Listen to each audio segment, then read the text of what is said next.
Let's build a decentralized, diversified portfolio. Welcome to another video. My name is Kügi and I try to provide you with data and insights so that you can make smart decisions for yourself. Today, I want to talk a bit about a decentralized, diversified portfolio. One important topic is that none of this is financial advice. Yes, portfolios and everything, that's a lot of financial topics, but this is all just for educational purposes. You know the drill. If you do or if you make financial decisions, do your own research, take responsibility and make decisions for yourself. Whatever I say should have no effect on your investment decision, because no one on YouTube basically should affect your investment decisions, because usually that's bad advice. So assume that I have no clue what I'm talking about. This is just for fun and educational purposes. With that out of the way, what do we want to talk about today? There are basically three questions I want to answer in that video. First, why do I even want a diversified portfolio? Second, why do I do it decentralized? And where do I do that right now? Because that's a bit of an open topic, a bit of an important question. So let's start with the first one, why diversified? I know in crypto there is this mantra from Saylor who says diversification is selling the winner for buying the loser.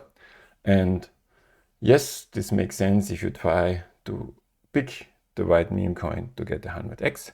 And if you live by that mantra, you likely don't like that video. Feel free to watch anyway. Maybe it is important for you to watch it so you don't make too many mistakes in the future. It might save your financial future, but you likely will hate in the comments anyway. So feel free to do that. For everyone else, let's talk about the why do I think a diversified portfolio makes sense. First, let's clarify a bit diversification, or what level of diversified I mean. I'm not talking about a diversified crypto portfolio or anything, where you diversify in Bitcoin, Ethereum, and some major altcoins. I'm talking an overall diversified portfolio. So across asset classes, everywhere, best case. Why?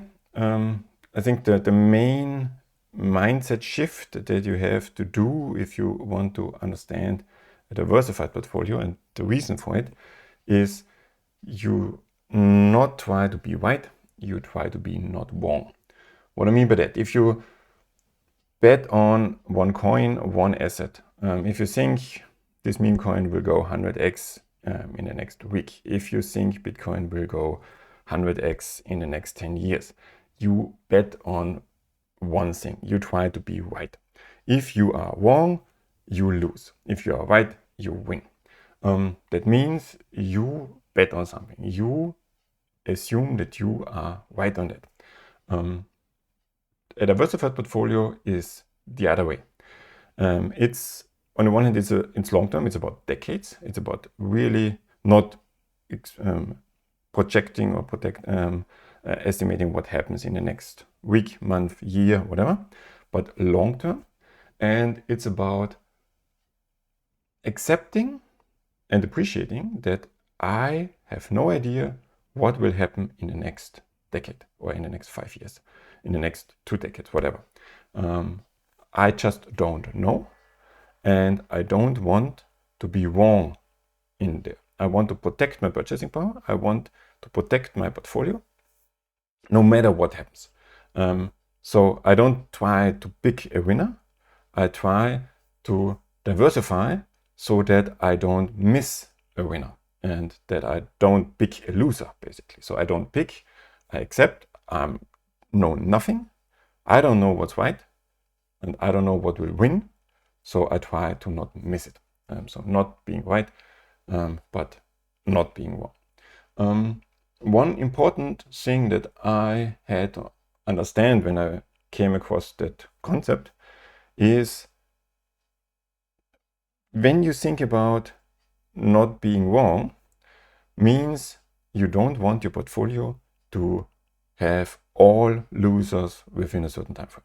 For example, a year, not days or not weeks.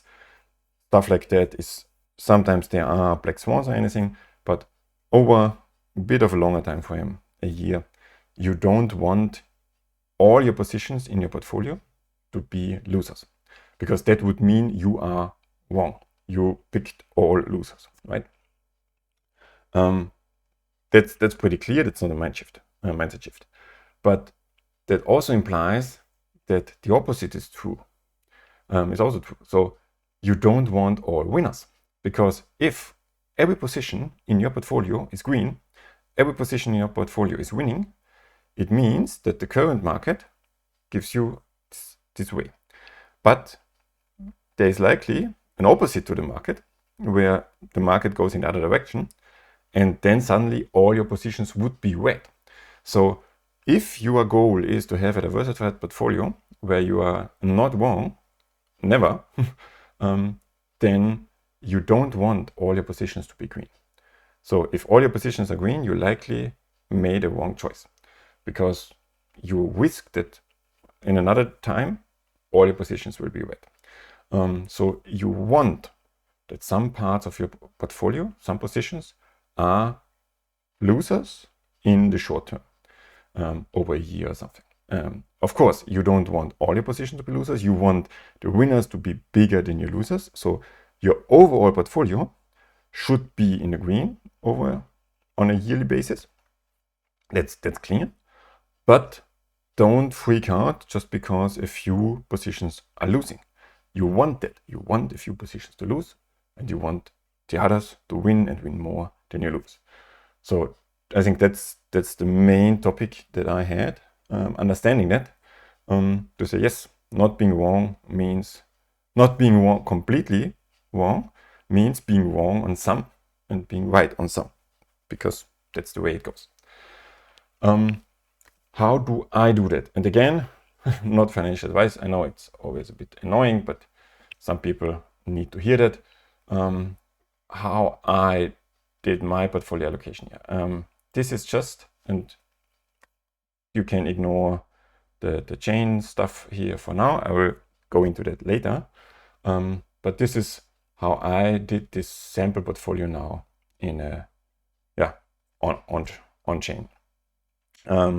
Let's quickly go through it. I won't go into the details on the numbers or anything, because as I said, it's just educational purpose and to give you an idea what I think or what I did there.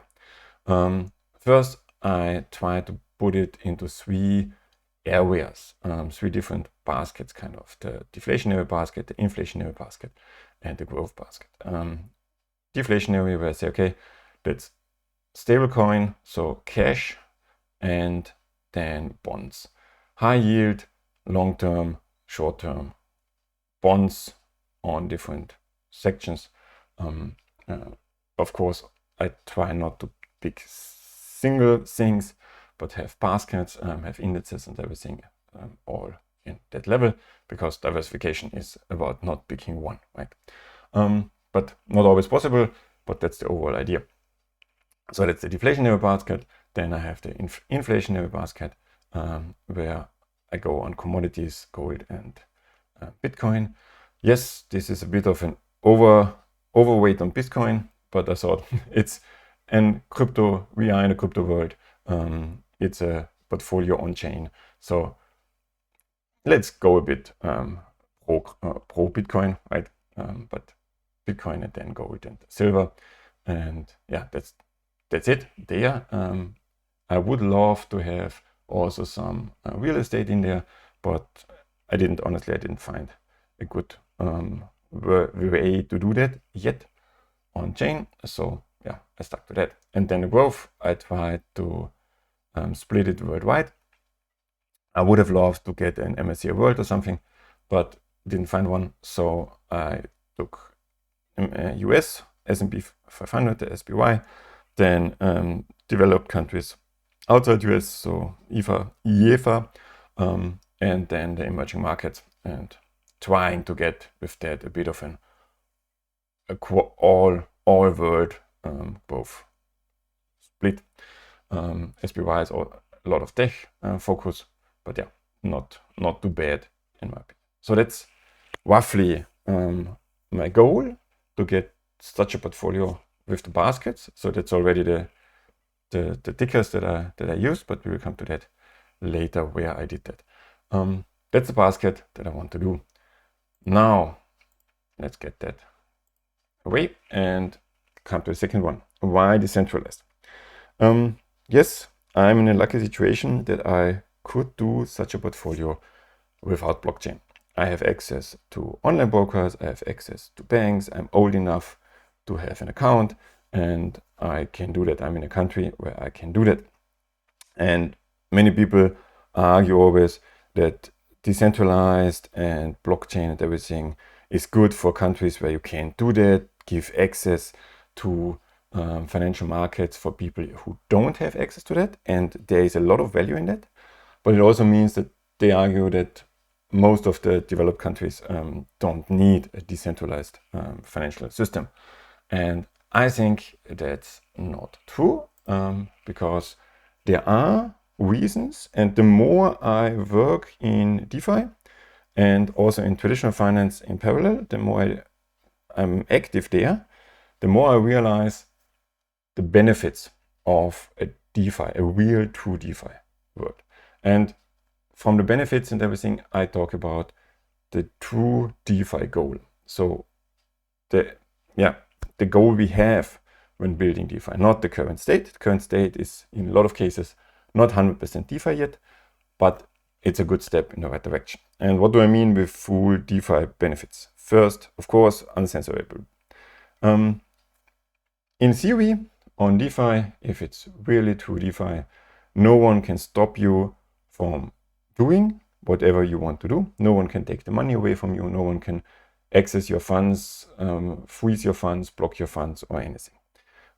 That's a big plus. That's the goal. Would be great if we have that. We don't have it yet, but that's one thing. Most of the people don't care for that. I understand that. So let's think about the stuff that you actually are benefits for most of the people. And one of them is the low fee. Yes, there are cheap fee solutions, especially if you have bigger accounts. But for lower accounts, I see, and maybe I don't have access to those extra low fee solutions, but I have a lot of cases where I pay for small accounts, for small transactions. In a traditional finance, you pay a fixed amount, right? A fixed dollar amount, or just a fixed dollar amount until a certain amount, and then you pay a percentage fee. In DeFi, you don't have that. In DeFi, as I think of it, you pay below cent values, right?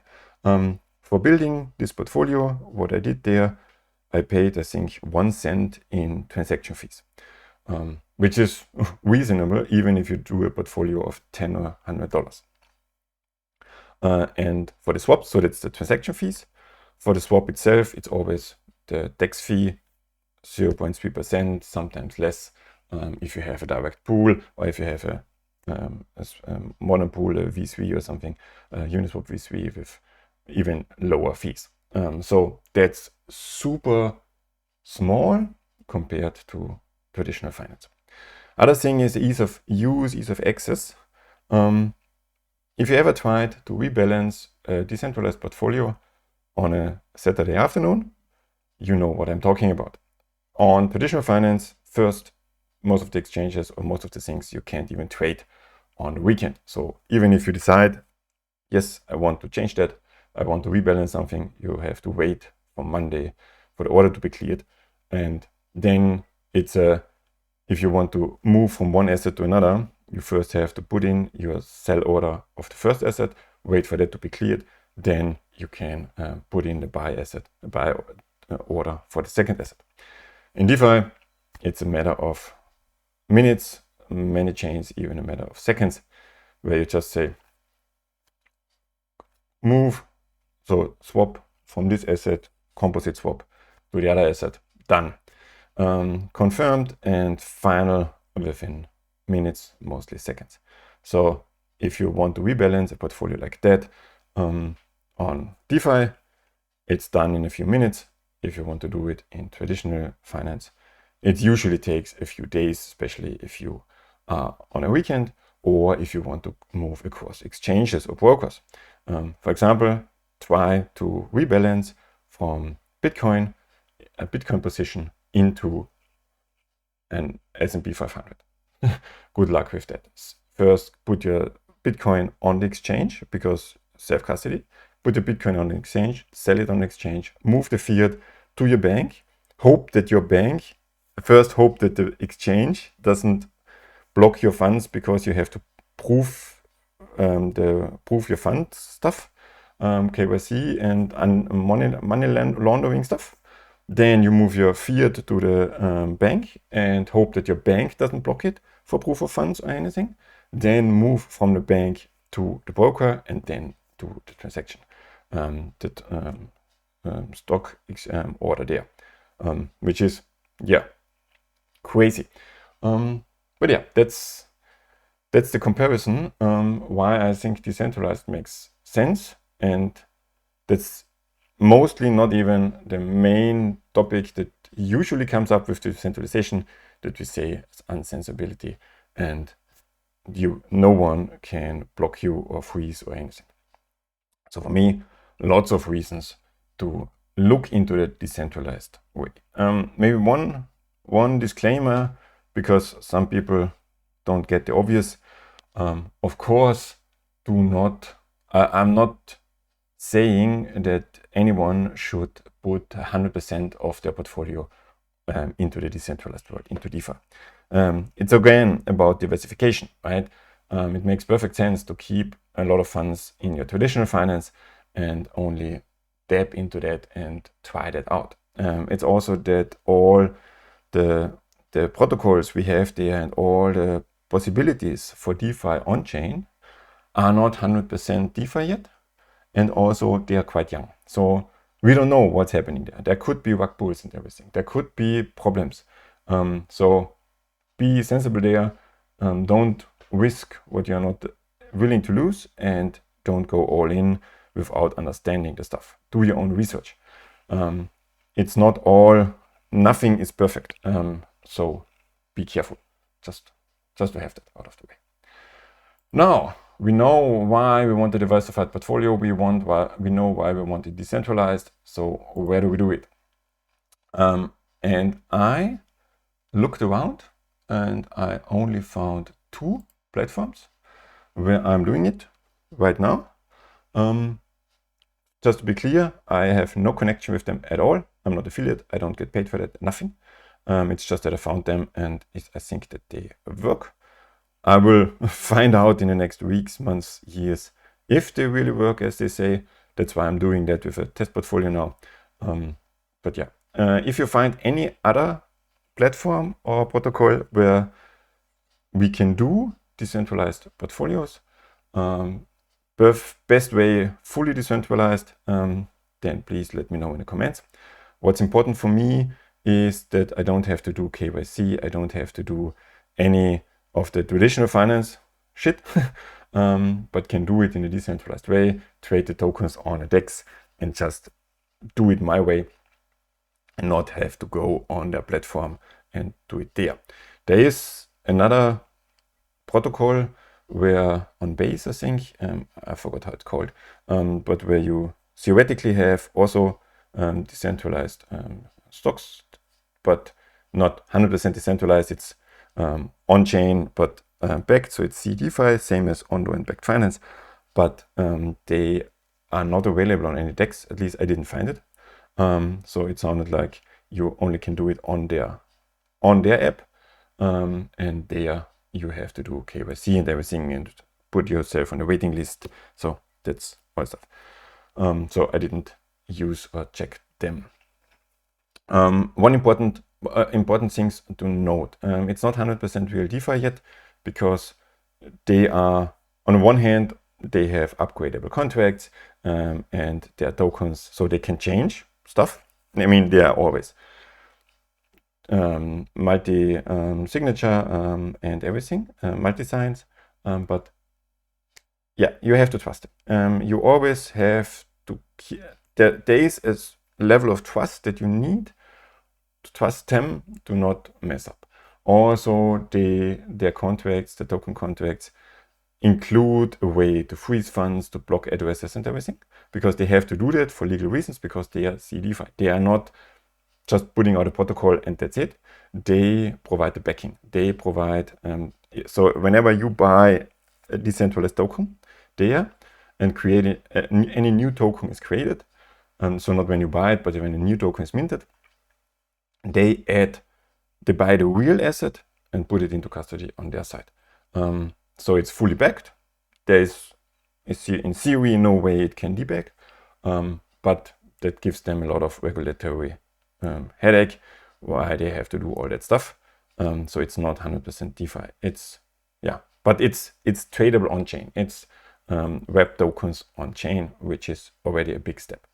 One nice thing that's because of this CDFI, because of this web token approach, is that Ondo reinvests dividends and yields. So, for example, if you have TLT, if you have bonds, you get yields on that token, or on a real asset, you get yields on it. If you just have the token on the DeFi, you don't get the yields, because how?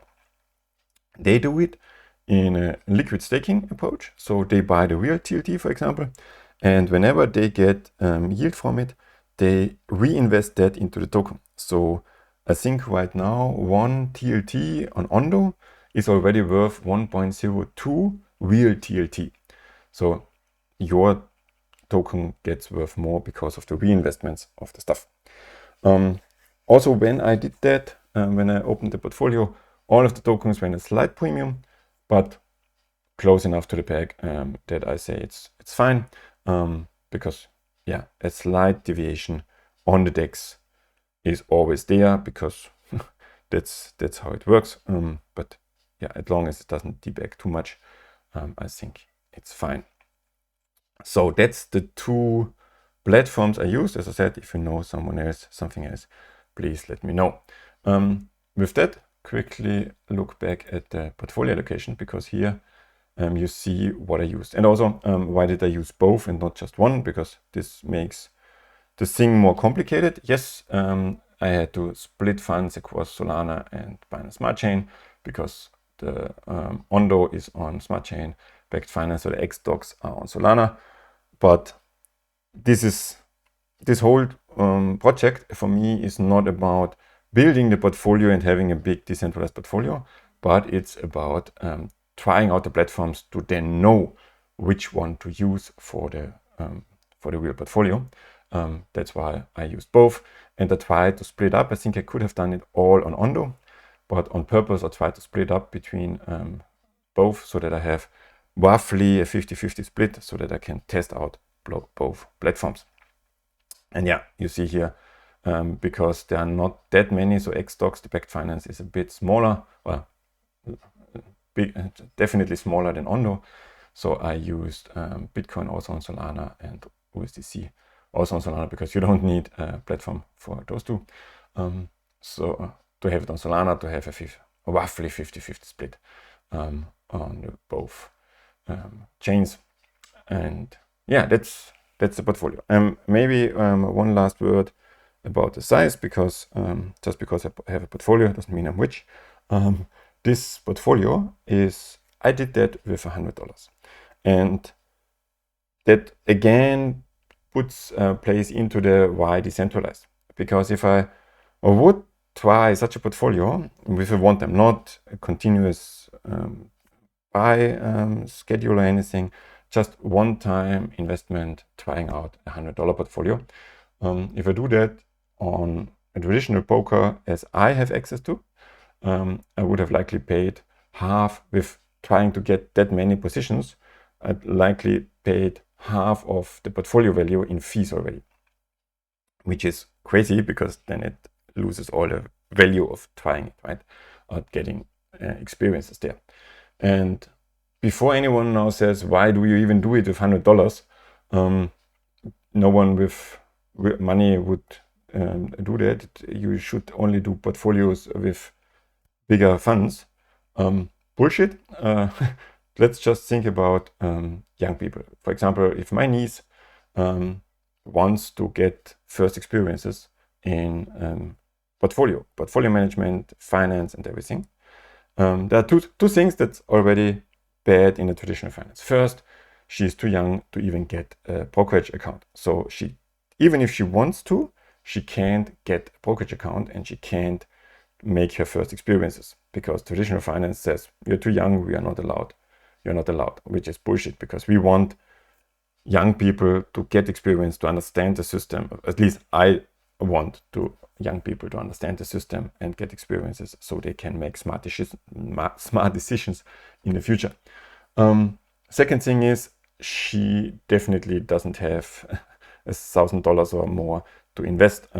Maybe even $100 would be a big portfolio for her situation, right? So here on decentralized finance, you can just take $10 because, as I said, to open that, the fixed fees, the transaction fees, were 1 cent roughly. So I could have, and the rest was just percentage fees, so that doesn't matter the size.